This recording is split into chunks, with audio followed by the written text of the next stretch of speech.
Assalamualaikum warahmatullahi wabarakatuh. Waalaikumsalam warahmatullahi wabarakatuh. Ya, teman-teman semua, jumpa lagi di Sanggah Syubhat TV bersama kita di sini dan langsung saja.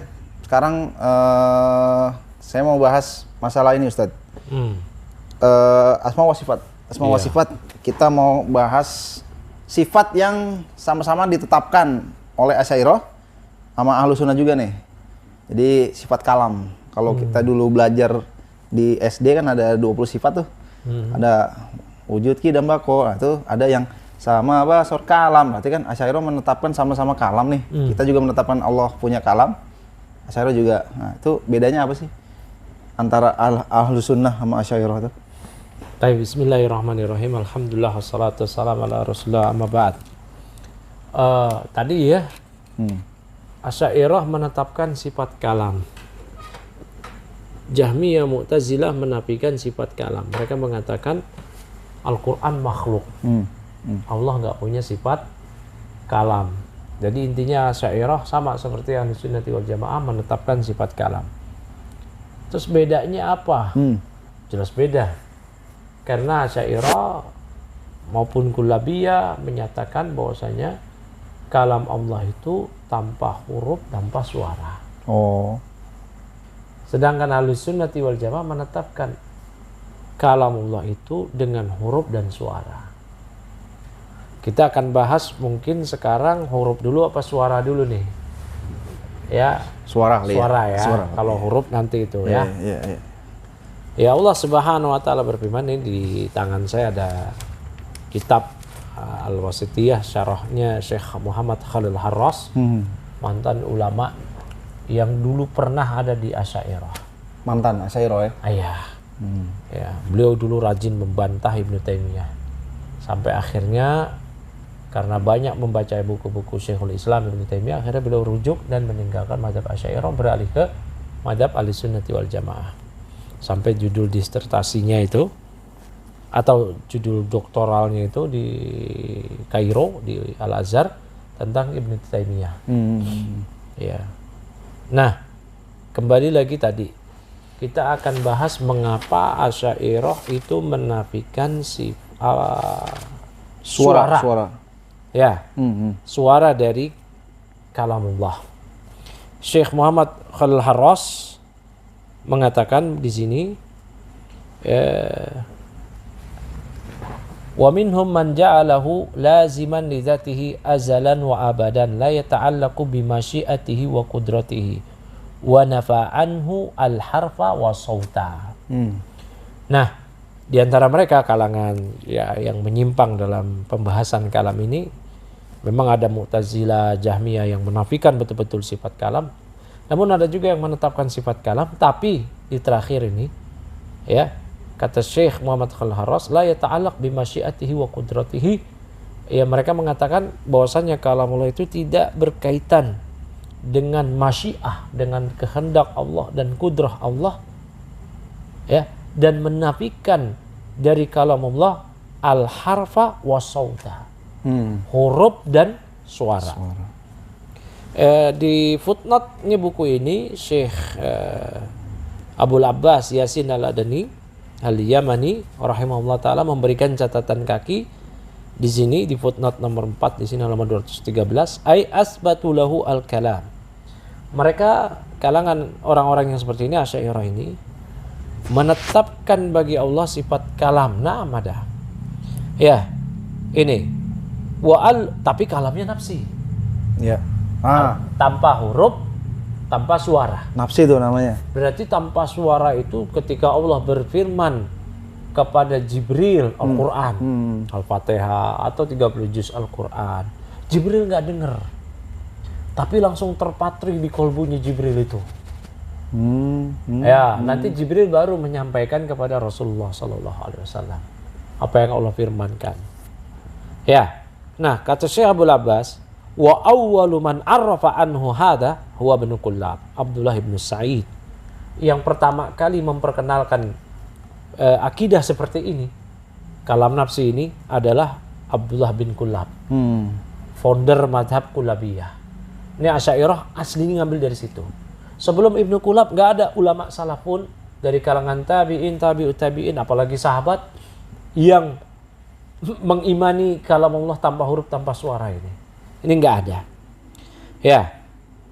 Wa kanat syubhatuhum annana law asbatna al-ahrufa was-sauta la lazima ayyakuna dzalika bi'alatin. Nah, syubhat mereka adalah seandainya kita tetapkan untuk Allah dari kalam Allah tadi huruf dan suara. Tentu hal ini konsekuensinya berarti Allah ketika berfirman dengan suara berarti ada alat. Alat ini alat apa kayak lisan Beda, kita. iya. Wa makharij. Ada tempat keluar suara, fahnya, ada lisan wa ghairu dzalik mimma yahtajuhu al-insanu idza arada ayatakallama. Dan yang lainnya yang dibutuhkan oleh seseorang manusia apabila dia ingin bicara. Nah, dari sini berarti orang-orang ini sudah menyerupakan Allah dengan makhluk. Kata mereka kalau Allah berfirman dengan suara nanti seperti makhluk dong. Kan makhluk kalau bersuara butuh lisan, butuh gigi, butuh lidah, butuh rongga-rongga, butuh tenggorokan dan yang lainnya. Berarti Allah butuh seperti itu. Padahal laisa kamitslihi syai'un. Wa huwas samiul basir. Enggak ada sesuatu apapun yang serupa semisal dengan Allah. Ya. Kesamaan hak nama sifat tidak melazimkan kesamaan hakikat sifat tersebut. Jangankan antara makhluk dengan al-khaliq, makhluk dengan makhluk aja beda. Namanya sifatnya sama, hakikatnya berbeda. Apalagi antara Allah dengan makhluknya, ya jauh. Ya. Wa hadza fasidun bal batilun. Ya, bahkan pemahaman seperti ini fasid, batil, ya. Yang ini disebutkan dari beberapa aspek ini kebatilannya. Saya langsung aja bacain terjemahannya biar cepat. Kata Syekh Abdul Abbas bahwasanya menserupakan sifat Khaliq Rabbul Alamin dengan sifat makhluk ya seperti ini batil. Laisa kamitslihi syai'. Ya. Dan kata mereka ketika mereka menafikan sifat suara dari kalam Allah. Nah, kalau Allah kalamullah itu punya suara, melazimkan nanti Allah butuh mulut, butuh jisim. Padahal enggak seperti itu. Ya. Kan Allah Subhanahu wa taala membuat bicara makhluk yang enggak punya mulut, enggak punya lisan, enggak punya gigi. Ya enggak? Iya. Yusabbihu lillahi ma fis samawati wa ma fil ard. Telah bertasbih kepada Allah segala apa yang ada di langit dan di bumi. Ya enggak? Namanya bertasbih. Nggak punya mulut tuh, ini tembok nggak punya mulut. Tapi bertasbih. Bertasbih. Ya, bahkan nanti di akhirat kulit kita bisa bicara. Kulit kita ini punya apa? Punya lisan nggak? Allah berfirman, wa qalu li juludihim lima syahidtum alaina. Nanti mereka ini orang-orang pendosa ini, mereka berkata kepada juludihim, kepada kulit-kulit mereka sendiri, lima syahidtum alaina. Kenapa kalian bersaksi memberatkan kami? Qalu antaqanallah, kata kulit-kulit. Allah yang membuat kami berbicara. Ya, demikian pula batu yang mengucapkan salam kepada Nabi. Kayu yang dahulu menjadi mimbar sebelum ada mimbar yang baru dia menangis. Enggak ada mulut, enggak ada lisan, enggak ada gigi, enggak ada langit-langit, enggak ada rongga, bisa bersuara. Ya, wa ghairu dzalika wa hadhil makhluqat mimma la yu'lamu kaifa antaqahallahu fa idza kana hadha fil makhluq fal khaliq a'zamu wa a'zamu. Ya. Demikian pula yang makhluk-makhluk yang lainnya yang kita tidak ketahui ini bagaimana Allah membuat mereka bisa bicara ini. Apabila ini pada makhluk yang tadi bisa bicara, maka bagaimana al-khaliq yang tanpa ada jisim-jisim tadi? Maka a'zam. Ya. Taib barakallahu fikum. Jadi ini syubhatnya. Udah ahlus sunnati wal jamaah menetapkan kalam Allah dengan huruf, dengan suara. Banyak hadis-hadis. Jibril dipanggil oleh Allah, yunadi. Kemudian nanti di akhirat juga kita akan dipanggil oleh Allah Subhanahu wa taala. Disebutkan ya dalam sebuah hadis, tsumma yunadihim bisautin, di hari kiamat nanti. Kemudian Allah menyuruh mereka bisautin, dengan suara, yasma'uhu man ba'uda kama yasma'uhu man qaruba. Allah akan menyuruh mereka bisautin, kata Nabi SAW, dengan suara yasma'uhu man ba'uda, yang didengar oleh orang yang jauh, kama yasma'uhu man qaruba, sebagaimana didengar oleh orang yang dekat.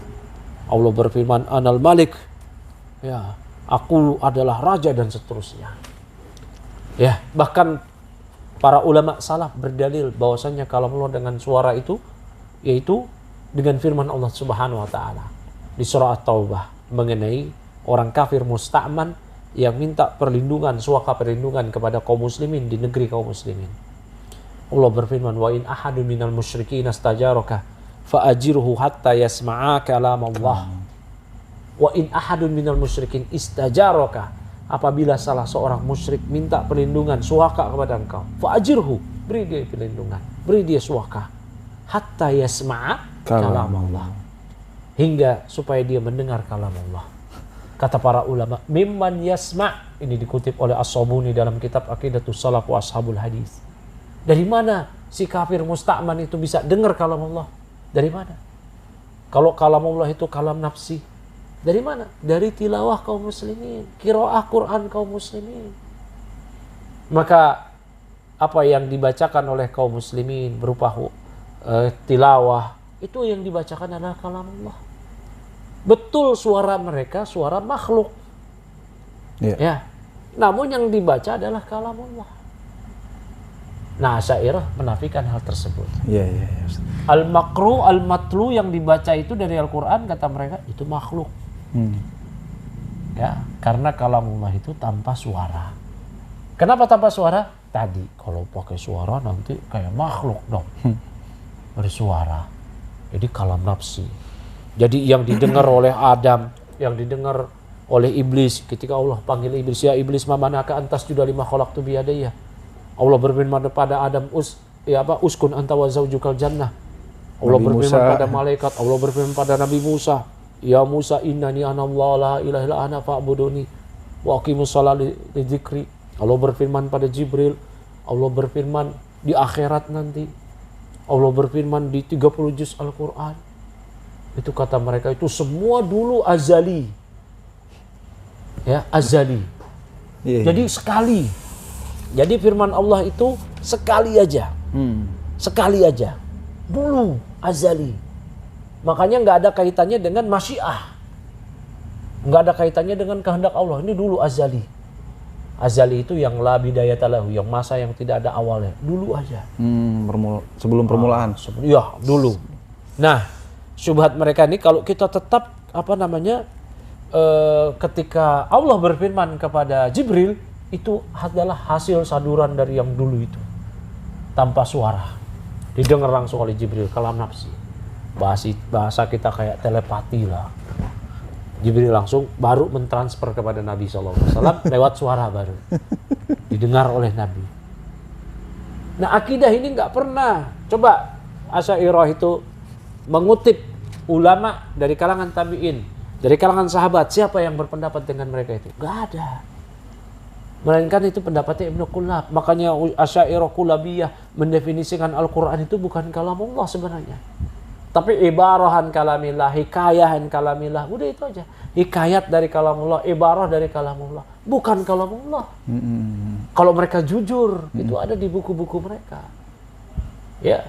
Nah, apalagi nanti kalau dibahas tentang huruf. Ya. Huruf. Nah, ini sebenarnya ya mereka ini berpandangan bahwasanya ya, kalamullah itu la yatajazza itu ya, tidak terbagi-bagi. Satu aja itu. Ini batilnya ini juga batil ini. Ya. Melazimkan makna firman Allah la taqrabuz zina, itulah makna wa aqimus shalah dan seterusnya dari tahqiq kitab ini. Karena dulu sama satu aja. Ini kelazimannya itu memiliki lawazim yang batil. Ya. Barakallahu fik. Nah, nanti mungkin kita akan bahas satu-satu kali ya. Nanti juga terkait tentang huruf ya, di mana Asy'ariyah mengingkari huruf pada kalamullah yang nanti ada kaitannya dengan mushaf. Nah, pendapat mereka ini mushaf ini kalamullah apa bukan? Kan mereka menafikan huruf. Nah. Tapi ya dari kesimpulan yang kita bisa ambil mungkin gini, justru ingin mensucikan Allah ya dari keserupaan terhadap makhluk, justru mereka malah jadi nyamain dengan makhluk dong gitu kan. Ya kan semua orang yang mentaktil jembatannya adalah takyif dulu. Setelah takyif tasbih. Setelah tasbih baru taktil. Ya. Kalau Asy'ariyah kan mentahrif. Nah, karena ta'til itu ada dua, ta'til kulli, ta'til juz'i. Ya. Nah, ketika mereka niatnya baik, ingin mensucikan Allah. Makanya kan kata pemuka mereka itu, Al-Laqani itu di Jauhar Tauhid itu mengatakan, kullu nasin awhamat tasbiha awilhu aw fawwidhu wa rum tanziha. Semua nas, ayat Al-Qur'an atau hadis yang berbicara tentang sifat Allah yang kesannya ada konotasinya itu mengisyaratkan kepada tasbih, penyerupaan dengan sifat yang ada pada makhluk, awilhu, udah tahrifkan saja, palingkan aja ke makna yang lain. Au fawwidhu, atau serahkan aja maknanya pada Allah. Warum dan ziyadah, niatkanlah itu untuk mensucikan Allah. Nah, jadi mereka itu ketika mereka mentahrif, jembatannya adalah tasbih. Ya sama ketika mereka mengingkari istiwa Allah di atas arsy. Masa Allah beristiwa di atas arsy? Kayak masuk akal nggak sih? Kayak makhluk dong. Kayak makhluk dong beristiwa di atas kursi. Nah itu, ya kan? Kayak makhluk. Dia sendiri yang menyerupakan Allah dengan makhluk. Padahal Ahlussunnah wal Jamaah menetapkan bahwasanya istiwanya Allah di atas arsy berbeda dengan istiwanya makhluk di atas kursi. Sama dengan kalam juga ya? Iya, seluruh sifat seperti itu. Ya, makanya apa yang dikatakan oleh Imam Malik itu berlaku untuk seluruh sifat. Ya, mengenai istiwa ketika beliau ditanya, kaifa stawa, gimana istiwanya Allah? Imam Malik menjawab, al-istiwa ma'lum wal kaifiyatu majhul. Ya, istiwa itu maklum, diketahui dalam bahasa Arab maknanya. Adapun bagaimana bentuknya tidak diketahui. Wal imanu bihi wajib wa su'alu anhu bid'atun. Mengimaninya wajib, bertanya bagaimana sih tentangnya itu bid'ah. Tapi nanti kita lanjut mengenai huruf ya, baru saut. Nah, baru suara, begitu Bang. Oh ya, ini cukup panjang juga ya. Iya. Ustaz. Syukron. Afwan.